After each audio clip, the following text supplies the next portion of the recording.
Міне мен сендерге мынандай таратпа қағаз беремін. 4 бөлікке бөлініп тұр. Біріншіде мәтіннен есімше кездесіп, 3 сөйлемді тауып жазасыңдар.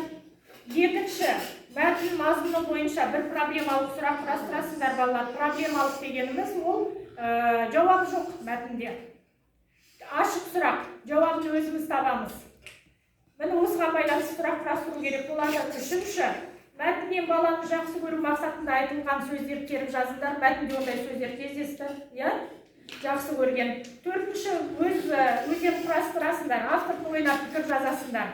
Мәтін идеясы ұнады, себебі деп түсіндіресіңдер. Немесе мәтіннің идеясы ұнамады, себебі деп себебін түсіндіресіңдер. Біздің ойымызша деп ары қарай ойларыңды жалғастырасыңдар. Неліктен ұнамағандығын, неліктен ұнағандығының себебін ашу керек болады. Тапсырма түсінікті ғой, Онда осыны орындаймыз, кірісеміз, жұптық жұмыс.